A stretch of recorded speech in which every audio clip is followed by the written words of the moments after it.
pessoal, tudo bem com vocês? Meu nome é Carlos Dalto, sou professor de Geografia do Brasil aqui no cursinho.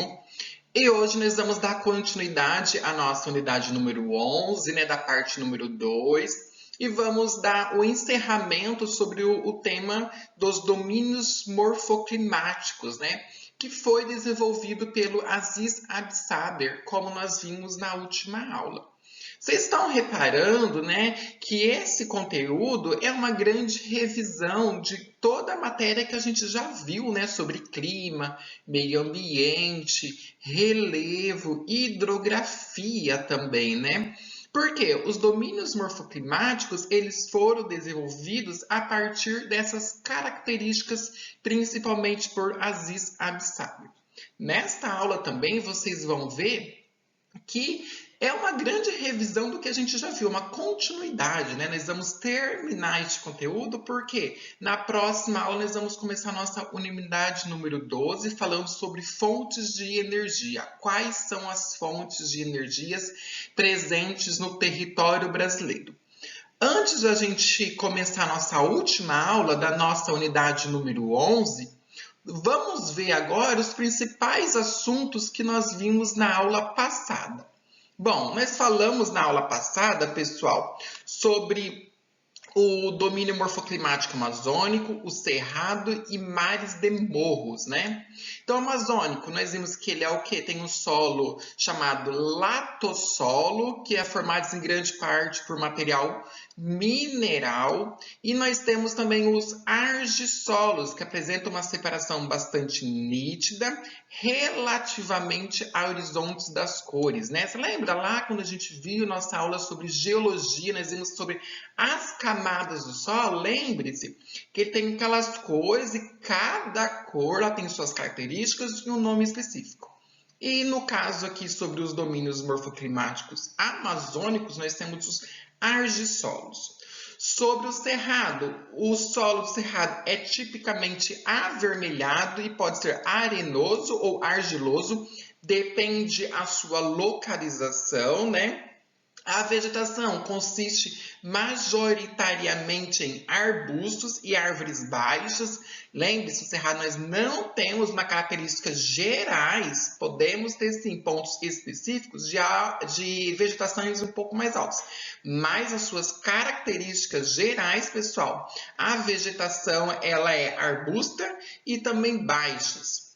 Os troncos ele tem cascas bastante grossas e aparência retorcida. E as folhas costumam ser ásperas também, pela localização onde que elas estão, né? Ou seja, é uma adaptação da vegetação pela sua localidade. E o último, né, que nós vimos na aula passada é o mares de morros. Os solos são de elevada profundidade. Também ela é também uma característica sobre os manguezais, as restingas, as matas pluviais de planícies e de encostas.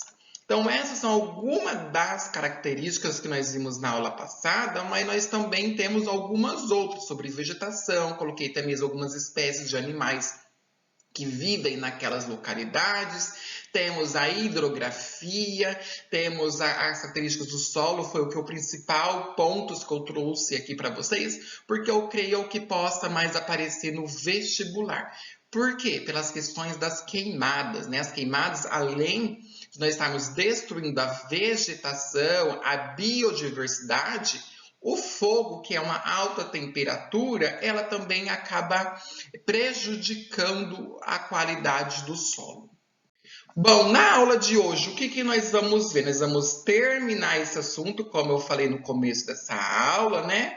Vamos ver sobre a caatinga, nós vamos ver sobre araucária, domínios de pradaria. Existe um outro nome que eu vou deixar para vocês ficarem curiosos lá no final da nossa aula, quando eu falar sobre esse tópico.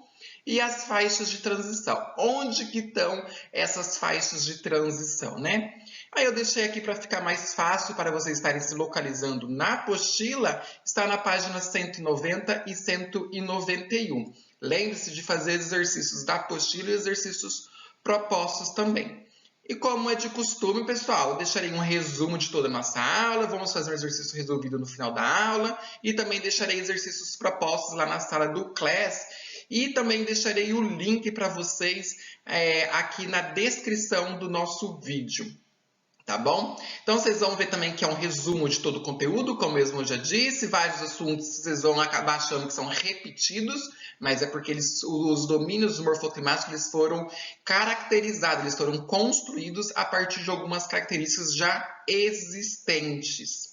Tá bom? Então vai ser uma aula um pouquinho mais curta, mas é bom para vocês estarem vendo, porque pode aparecer na prova do vestibular, do Enem, enfim, qualquer prova que vocês possam estar fazendo sobre este conteúdo. Então, dando início à nossa aula de hoje, né, vamos falar sobre o domínio morfoclimático da caatinga. Quais são as principais características? Lembrando, algumas outras características vocês têm também lá na apostila de vocês, tá bom? Então, faça a leitura da apostila e assiste essa aula, porque é uma complementação. A aula para a apostila e a apostila para a aula, tá bom? Então, são assuntos casados, tá bom? Então, a caatinga, ela tem uma transição no agreste nordestino, né? Então, ela está se localizado lá no agreste, não esqueça isso, tá bom? O solo costuma ser pedregoso e ralo. Por que, professor, tem essas características?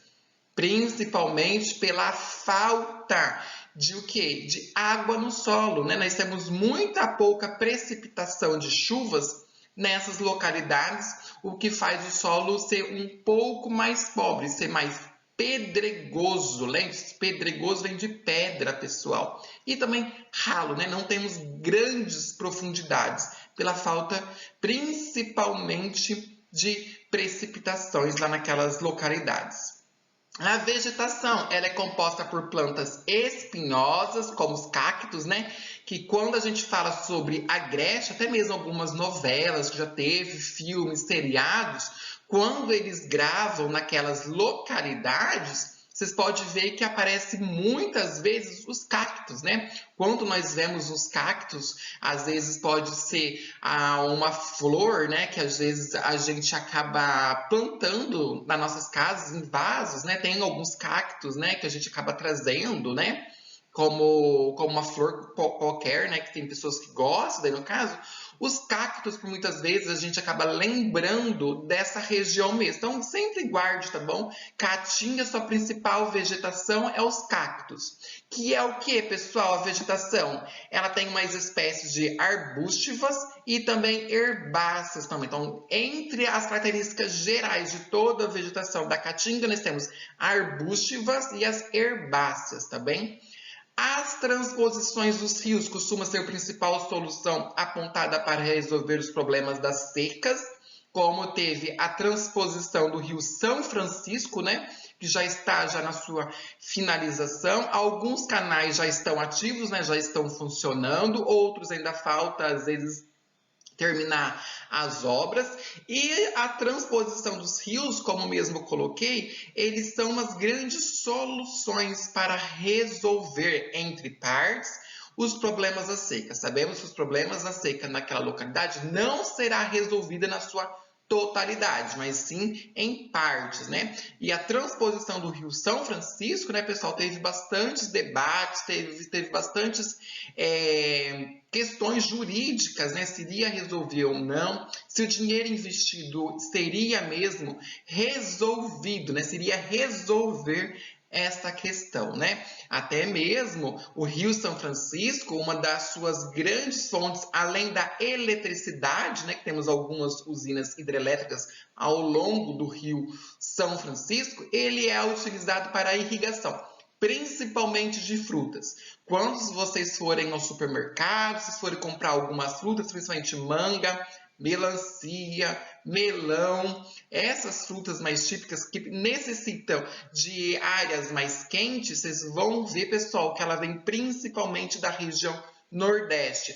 Mas lá se colhe principalmente essas frutas graças aos processos de irrigação que eles utilizam, principalmente do Rio São Francisco. A atividade agrícola nessa região leva durante muito tempo ao êxodo rural, ou seja, o êxodo rural, pessoal, ele teve sua intensificação, principalmente agora se tratando da região da Caatinga, né? Porque as pessoas saíram daquela localidade principalmente porque os governos não conseguem solucionar aqueles problemas das faltas de águas daquelas localidades. Hoje em dia, nós temos algumas soluções tecnológicas que já estão presentes em grandes partes do mundo, né?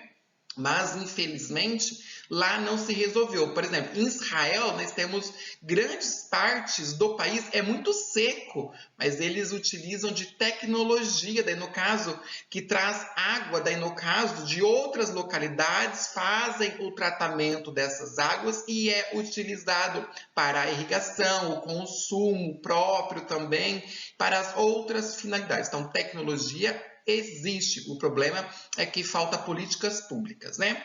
São elementos característicos da vegetação da caatinga, daí no caso que é muito importante também. Pequena quantidade de folhas, porque nós sabemos lá que falta muita precipitação de água, né? O que a chuva, ela é muito pequena. Existem algumas localidades que a precipitação média anual, pessoal, é de 200 a 500 milímetros. Aqui na nossa região, 200 milímetros para nós, que no mês passado nós tivemos, né, mês passado que eu me refiro, é o mês de outubro, nós tivemos aqui na região aqui norte do Paraná, praticamente 280 milímetros. Olha só, um mês para nós aqui é 280 milímetros.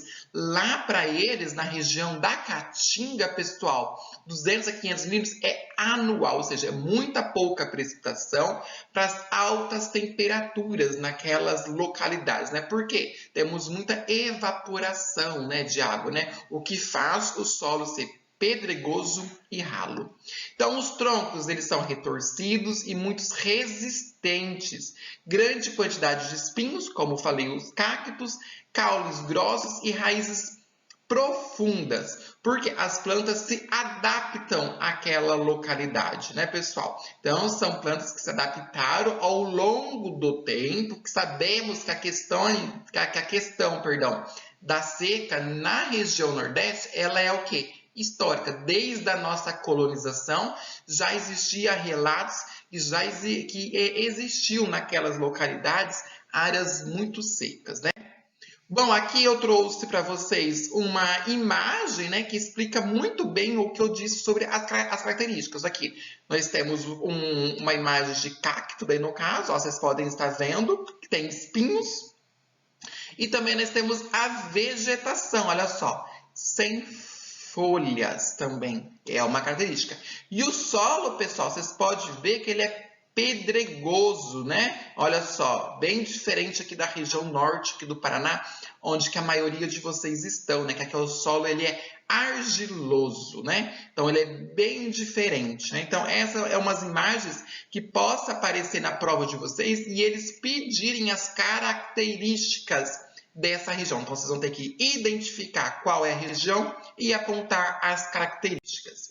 E aqui, como na última aula, eu vou trazer para vocês, durante esses próximos tópicos, né, os mapas que possam aparecer na sua prova e aonde que estão localizados, como, por exemplo, a Caatinga. Então, a Caatinga que a gente vai olhar na nossa legenda do nosso mapa, ela está com esse laranja mais escuro, olha só. Pega toda essa localidade, deixa eu trocar só de cor aqui, para ficar mais fácil. Então, ela pega toda essa localidade aqui, ó, da região Nordeste. E olha só, aqui, ó, o mapa desenvolvido pelo Aziz Absaber, também, ó, ele é praticamente igual, né? Mudou muita pouca coisa, ó. A Caatinga, ó, ela se localiza nessas localizados. Olha só, e a Caatinga tá aqui, ó, domínio da Caatinga.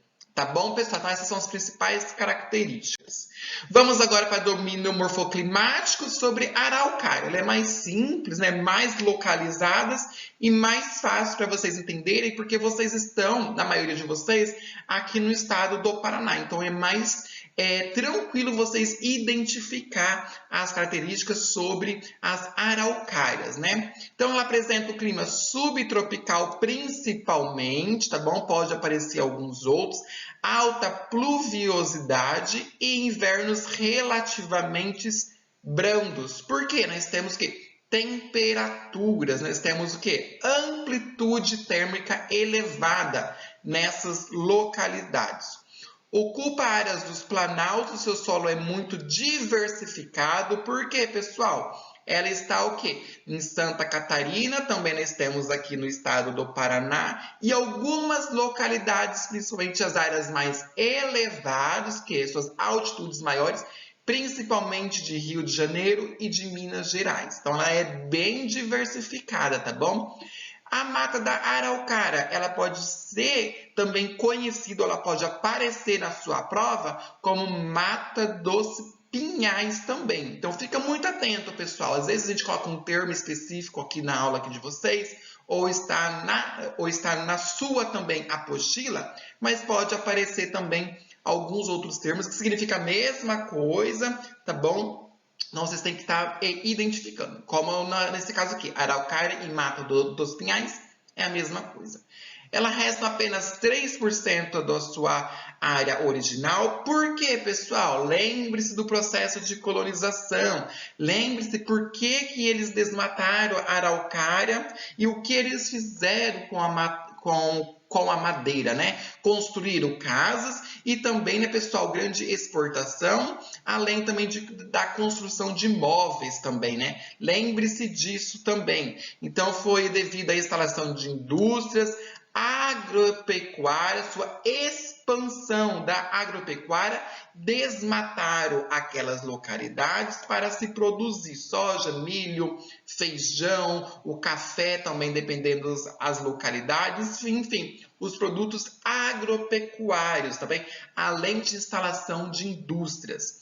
E a extração de madeira, como mesmo eu já falei, sem a reposição, ou seja, foram lá, desmataram, mas não plantaram novamente as matas, né? Utilizaram aquela madeira para fins principalmente industriais.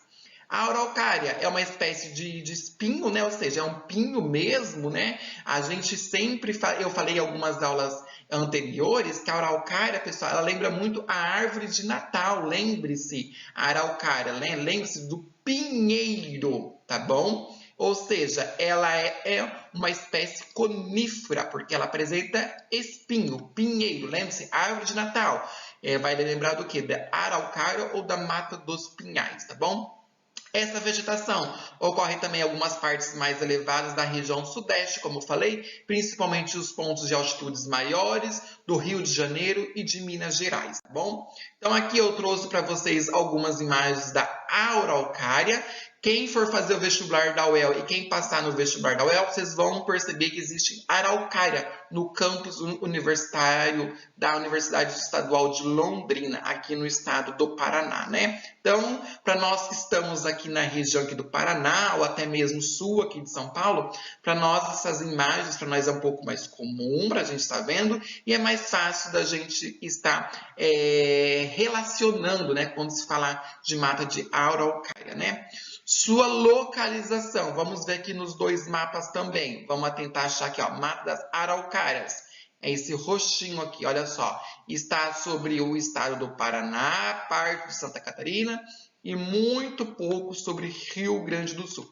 Por que eu não falei sobre o Rio Grande do Sul? Que alguns livros eles não citam mais o estado do Rio Grande do Sul, tá bom? Mas alguns mapas eles trazem também, então não está errado também. E aqui a mata da araucária, né, pessoal? Aqui, de acordo com o domínio morfoclimático desenvolvido pelo Aziz Absaber, está aqui, ó, pessoal, mais na região leste da região sul do país. Mas como mesmo eu disse, em alguns livros mais recentes, que isso pode aparecer na sua prova, existe também sobre o estado do Rio de Janeiro, Minas Gerais, mas lembrando-se, são as áreas mais altas, tá bom? E o domínio de pradaria, pessoal. Esse daqui, às vezes, ele acaba aparecendo alguns outros termos, né, pessoal? Então, ele é conhecido como pampas também. Geralmente, na prova de vocês, ela vai aparecer como pampas, mas pode aparecer também como domínio de pradaria. Por que eu trouxe, então, esse domínio de pradaria? Porque Aziz Absaber colocou este nome. Então, é muito bom a gente gravar os nomes específicos como foi desenvolvidos naquela época, tá bom? Então, ele está localizado na região sul do Brasil, ocupa uma vegetação rasteira. Então, uma vegetação rasteira, bem diferente do que nós estamos vendo até a aula de hoje, tanto na aula passada como nessa aula também. Predomina-se neste domínio o clima subtropical, com temperaturas médias anual baixa. Por que baixa? Porque está lá no extremo sul do Brasil. Relevo baixo com suaves ondulações, ou seja, coxilhas. Pode aparecer também esse nome. Então, coxilhas é porque tem suaves ondulações, tá bom? Os principais agentes de degradação é a agricultura e a pastagem, ou seja, como nós temos uma vegetação rasteira, pessoal, então eles utilizam muito principalmente para a produção pecuária, né? Ou seja, gado principalmente, né? É muito utilizado isso. Ou também como é mais fácil para eles fazerem o desmatamento, porque é uma vegetação rasteira, eles retiram aquela vegetação rasteira e utilizam-se para a agricultura, né? Todos eles pertencem, ou seja, o domínio da pradaria ou também o pampas, ele determina, né? Ele pertence, perdão, à bacia do Uruguai, tá bom? Então, a bacia do Uruguai, ele está presente no domínio da pradaria, perdão, e dos pampas, né? O solo das pradarias geralmente é profundo, com cor escura, principalmente. Então, é bem diferente aqui do norte do Paraná, que é conhecido como terra roxa. Lá não. Lá geralmente a cor é mais escura, praticamente quase uma cor preta, tá bom? No que diz respeito à vegetação, as pradarias são cobertas por espécies de herbáceas rasteiras, como eu já disse algumas vezes, com altura que costuma variar entre 10 a 50 centímetros, ou seja, geralmente é deste tamanho, um pouquinho mais. Por isso que se lembre-se, é uma vegetação rasteira. Nós não temos grandes árvores, grandes vegetações de altas alturas, né? Então aqui eu trouxe uma imagem para vocês estarem vendo sobre o domínio da pradaria, daí no caso, vocês podem ver que ela é bem baixa mesmo, olha só. Nós temos poucas vegetações mais altas, mas ela é bem localizada.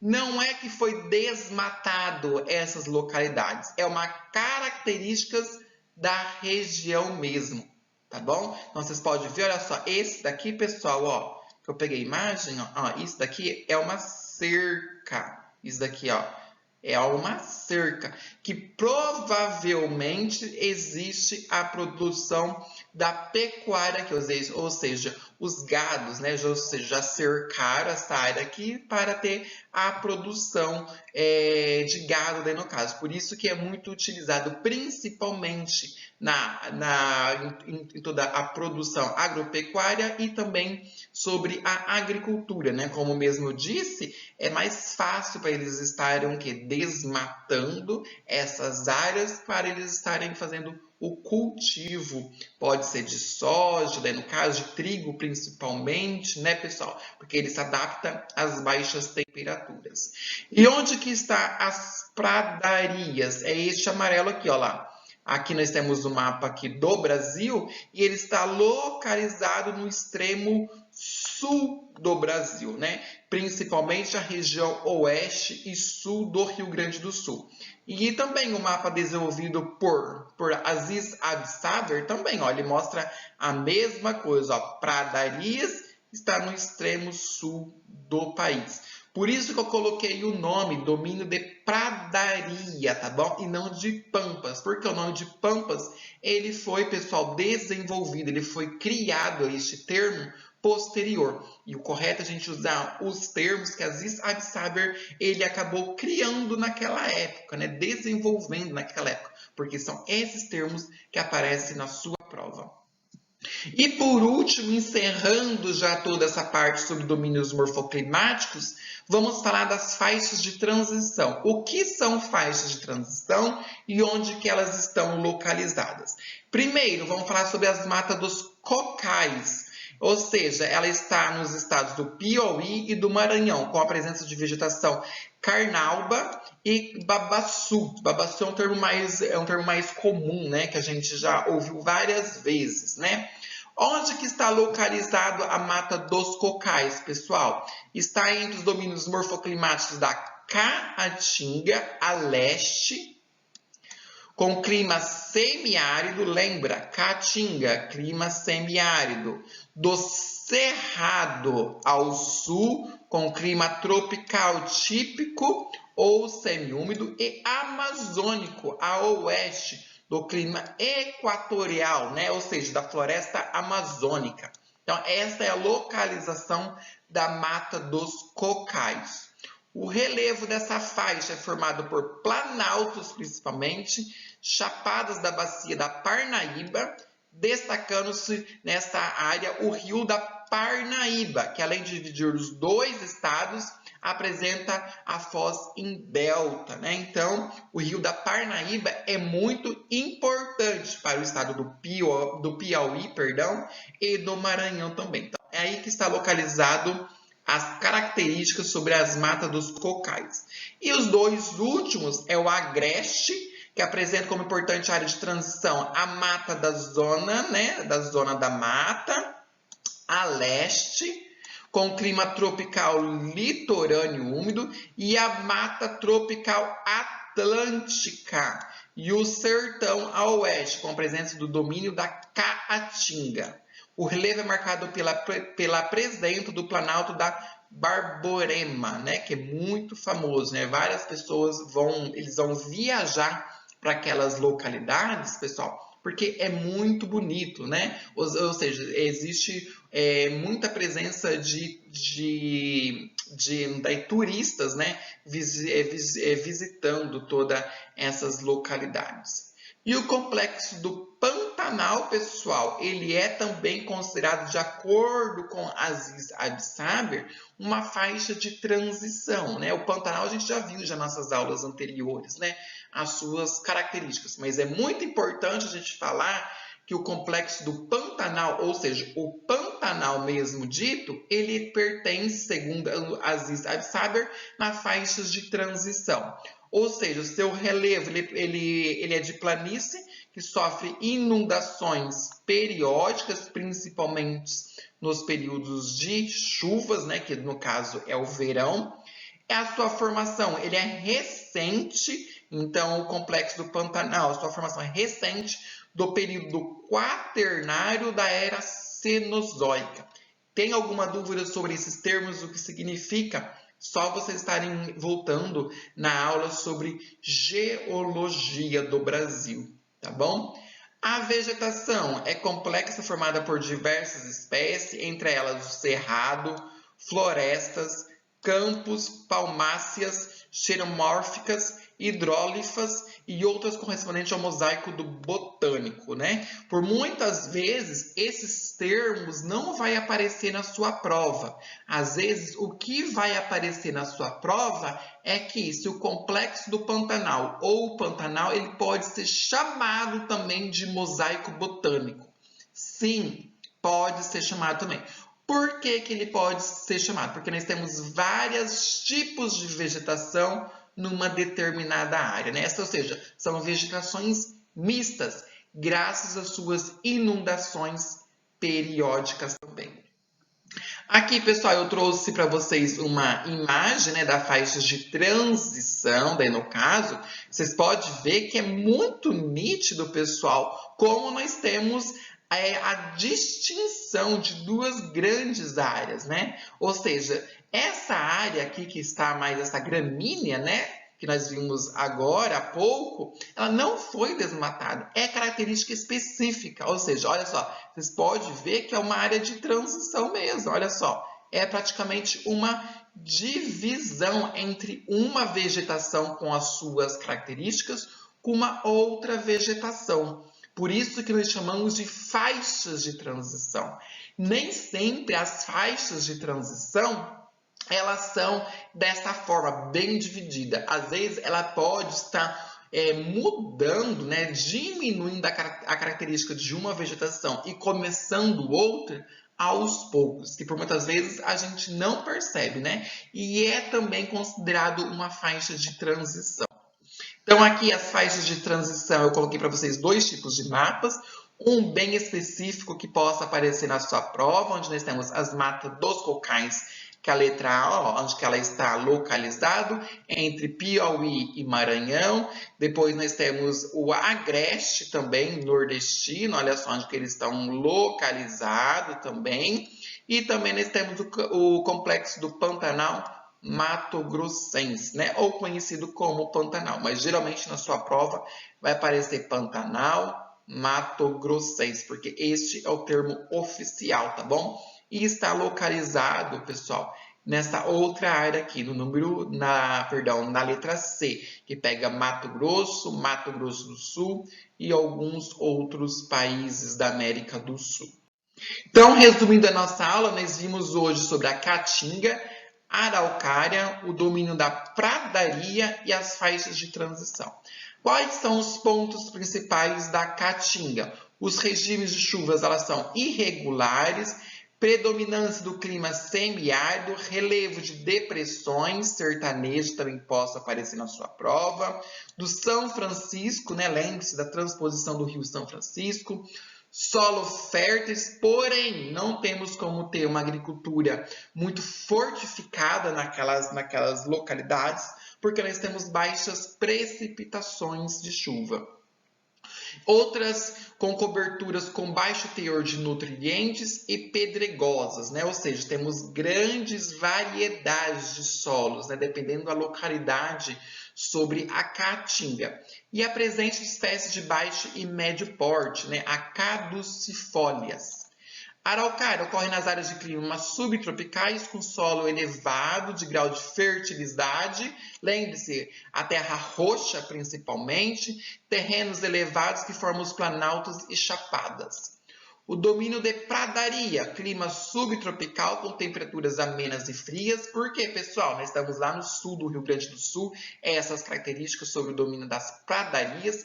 Relevo dessa região recebe o nome de coxilha, que eu já falei para vocês também.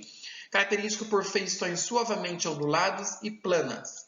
E por último, como nós vimos, as faixas de transição. Nós temos as matas dos cocais, que está entre os domínios do Cerrado e a Caatinga e o Amazônico. O Agreste, entre os domínios da Caatinga e os mares de morros, ou seja, da zona da mata. E o Pantanal, entre os domínios amazônico, Cerrado, além da Bolívia, Argentina e Paraguai, que foi o que eu falei para vocês agora há pouco sobre os países, né, da América do Sul também. Temos uma questão aqui do Enem que caiu e a pergunta era a seguinte: a Caatinga apresenta um alto nível de degradação ambiental. Os maiores impactos relacionados ao referido bioma estão ligados a... Então, ele deu a alternativa A, B, C, D e E. Então, pausa esse vídeo, faz e lembre-se quais são os altos níveis de degradação ambiental da Caatinga. Então, pausa o vídeo e vocês podem fazer para vocês verem a resposta correta. Então, a alternativa correta, para quem acertou, meus parabéns. A alternativa A é a supressão da vegetação nativa por meio do desmatamento. Sim, a Caatinga, né, pessoal, ela foi muito desmatada também. Então, ela teve muito degradação a partir do desmatamento, principalmente.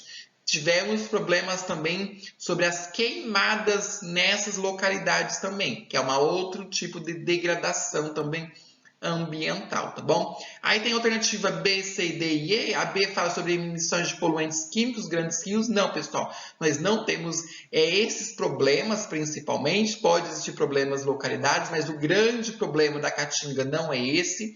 Em instalação de usinas nucleares em áreas de preservação. Não, as usinas nucleares brasileiras, elas estão localizadas principalmente no estado do Rio de Janeiro.